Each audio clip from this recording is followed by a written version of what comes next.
Bon, mais je garde ça alors. Ben oui, vous gardez ça. Bon. On donne rendez-vous dimanche alors. Bon rendez-vous dimanche alors. C'est une star, vous la verrez régulièrement. Une grande star. Ça fait une voix de plus, tu vois. Si.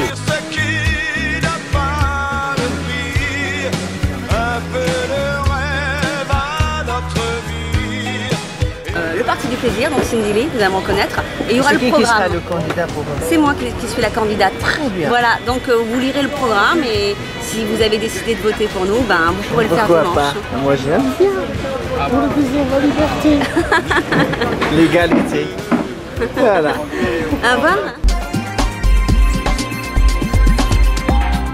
Bonjour Cindy Lee, vous êtes la candidate du Parti du Plaisir aux élections législatives à Paris, un parti que vous avez créé il y a plus de 10 ans. Vous avez essayé de vous présenter à toutes les élections depuis 2001, y compris les 3 dernières élections présidentielles de 2002, 2007 et 2012, mais vous n'avez pas réussi à obtenir les 500 signatures requises.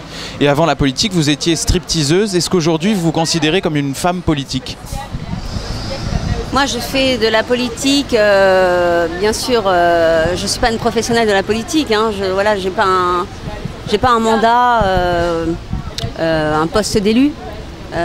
Donc, non, je ne me considère pas réellement en tant que femme politique, je défends simplement des convictions et voilà, je m'engage pour défendre des mesures que j'estime justes. Alors, est-ce que vous considérez par exemple que votre physique est un atout pour faire de la politique? J'ai vu que vous vous en usiez dans certaines vidéos, on va en parler après. Est-ce que vous le considérez comme un atout pour la politique? Un atout, peut-être pas, parce que ça ne s'arrête pas au physique. Maintenant, je dirais que ça, il me sert et me dessert, hein, voilà.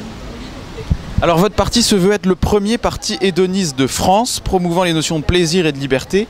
Mais est-ce que le bien-être d'une société ne passe pas aussi par des sacrifices individuels ou tout ne passe pas uniquement par le plaisir, par exemple? Alors aujourd'hui, je fais beaucoup plus campagne sur le slogan du bien-être.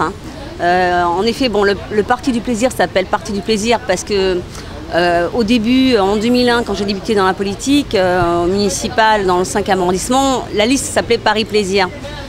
Il s'avère qu'à l'époque, elle était assez médiatisée et on a gardé le mot plaisir. C'est vrai que parfois, il fait sourire, hein, parfois.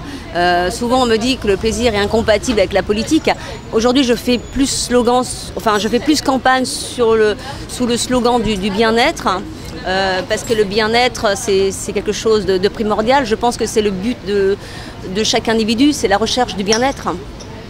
Et alors votre programme pour les législatives est assez détaillé et comme Jean-Luc Mélenchon, vous souhaitez le passage à une 6e République, pourquoi? Une république plus juste, hein. Voilà, donc ça va par changer même les institutions,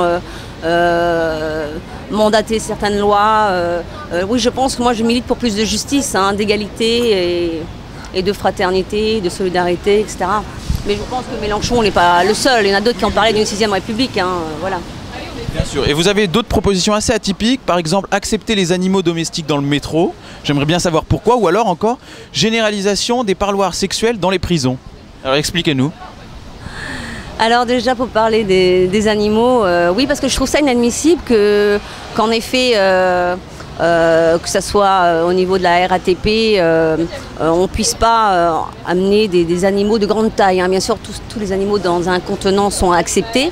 Les chiens d'aveugles sont acceptés. Mais par contre, c'est vrai qu'on peut être pénalisé si un citoyen demain décidait d'emmener son chien de grande taille sans qu'il soit dans un contenant. Et moi, je pense que je milite pour une société donc tolérante. Et ça fait partie de la tolérance. Voilà. Et la généralisation des parloirs sexuels, ça consiste en quoi? Il y a des personnes qui sont incarcérées, qui ont une vie de famille. Et déjà, c'est une rupture qu'elles soient incarcérées par rapport à leur vie de famille. Donc, il faut leur permettre de continuer d'avoir une vie de famille, de pouvoir avoir des relations avec leur conjointe ou leur femme, qu'importe. Voilà, je pense que là aussi, ça fait partie de la tolérance et de l'humanité, quoi. Alors on ne sait pas trop si vous êtes de droite ou de gauche. Il y a des mesures de gauche telles que la sortie progressive du nucléaire, la fiscalité écologique, la légalisation du mariage homosexuel et d'autres mesures plutôt de droite, réduction de l'immigration ou encore abaissement de la majorité pénale à 14 ans. Comment vous vous placez sur l'axe droite-gauche? Alors moi je me placerais plutôt centriste. Je pense qu'on ne peut pas faire tout un programme à gauche, hein, comme on peut pas faire tout un programme à droite. Aujourd'hui, il y a des problèmes d'insécurité, donc il faut adapter des mesures par rapport à ces problèmes. Voilà, bon, maintenant, c'est vrai que le programme, dans l'ensemble, il est quand même assez social, dans l'ensemble. Mais c'est vrai, peut-être qu'au niveau de tout ce qui touche la sécurité, il y a des choses à voir, à refaire, voilà. Par exemple, vous dites que vous êtes un parti d'opposition à l'extrême droite, et pourtant quand vous proposez par exemple d'imposer les citoyens français résidant à l'étranger, on se rapproche même de certaines mesures du Front National qui sanctionnent par exemple la double nationalité. Oui, ben là c'est un peu un impôt patriotique. Vous êtes souverainiste? Un petit peu, oui, un petit peu. Je pense que quand on a la nationalité française, on doit soutenir son pays. Et là aussi, on peut rejoindre éventuellement même des personnes qui sont parties, des exilés fiscaux, qui sont partis à l'étranger pour ces raisons et qui pourraient à ce moment-là payer également cet impôt, quoi. Vous êtes favorable à l'augmentation de la TVA pour les produits de grand luxe. Deux questions. Est-ce que ce n'est pas une contradiction avec l'idée majeure de votre parti qui est se faire plaisir en quelque sorte? Et d'un point de vue économique, le commerce du haut de gamme crée aussi des richesses en France. Alors est-ce qu'il ne faut pas aussi se faire plaisir de temps en temps? Oui, mais il faut savoir que le secteur du luxe, donc des produits haut de gamme, c'est un secteur qui se porte très bien. Et je pense que si on augmentait un petit peu, s'il y avait une hausse de la TVA, c'est pas ça qui fera en sorte qu'elle se porte plus mal demain. Donc ça serait une hausse minime et comme il faut réduire la dette publique, il faut réduire notre déficit. Donc voilà, on essaye de trouver des mesures qui permettraient également d'y contribuer.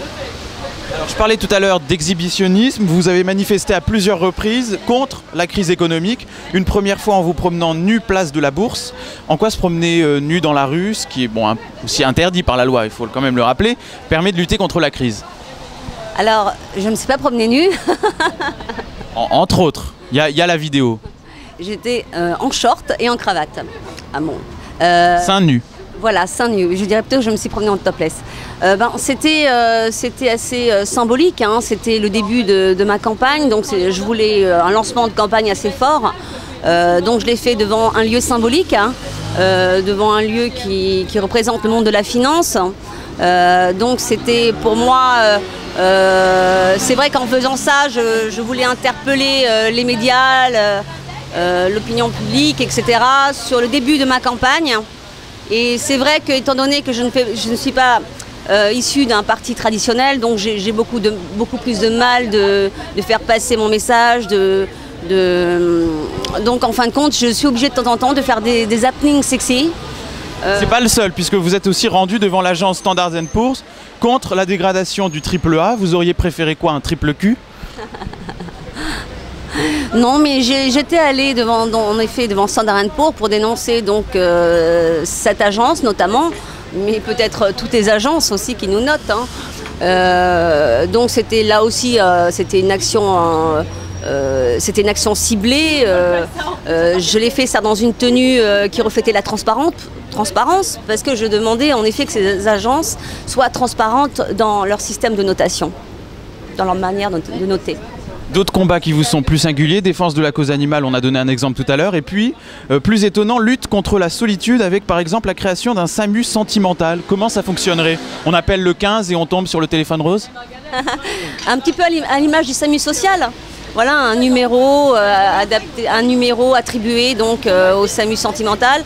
On a vu lors de certaines canicules qu'il y avait beaucoup de personnes qui étaient isolées, qui étaient en mallette, qui étaient mises à l'écart, un petit peu abandonnées. Donc en fin de compte, je pense qu'il y a un problème aussi de solitude qui ne touche pas que les personnes âgées, hein, elle touche également les jeunes, hein, et les moins jeunes. Alors justement, parlons des jeunes, c'est aussi pour ça qu'on vous a invité aujourd'hui. Votre programme s'adresse en premier lieu à la jeunesse, puisque vous souhaitez redonner aux jeunes le goût de la politique, mais également le goût de la vie, en instaurant des cours de développement personnel afin d'aider les ados d'aujourd'hui à devenir demain des adultes décomplexés et bien dans leur peau. En clair, vous souhaitez des cours d'éducation sexuelle ou c'est pas du tout ça? Non, c'est des cours de développement de son potentiel. En fin de compte, c'est pas que des cours de sexualité. Non, c'est en fin de compte... c'est permettre à la personne de développer simplement son potentiel, comment je pourrais dire, une personne qui est décomplexée, de pouvoir le tourner ça plutôt en côté positif. De thérapie de groupe. Voilà, mais ça serait mis en pratique comme des cours de théâtre en fin de compte. Et vous souhaitez également la légalisation de la prostitution, étant vous-même favorable aux maisons closes, et en même temps vous souhaitez remettre l'éducation à la transmission de repères moraux et tourner l'école vers le respect. Est-ce qu'il n'y a pas une contradiction d'un point de vue notamment du droit des femmes par exemple? Non, alors déjà, on va commencer par la prostitution. Je pense que c'est un métier qui existe depuis des décennies, donc en fin de compte, ça existera toujours. Donc moi, j'étais pour donner, voilà, c'est ce qu'on dit. Donc moi, je suis pour leur donner un statut, voilà. En ce qui concerne le respect à l'école, c'est le respect entre garçons et filles. Je parlais là de respect entre garçons et filles. Mais vous n'êtes pas resté la porte-parole des stripteaseuses, des prostituées, pas du tout? Mon métier n'a rien à voir avec mes revendications. Très bien. Alors on vous compare souvent à la Cicciolina, actrice porno qui a réussi à obtenir un siège au Parlement italien en 87. Est-ce que ça vous flatte cette comparaison ou ça vous agace? Alors, Cicciolina, Elona Staller, je la connaissais, mais bon, entre parenthèses, je ne suis pas une actrice pornographique. Je travaille dans le visuel sexy.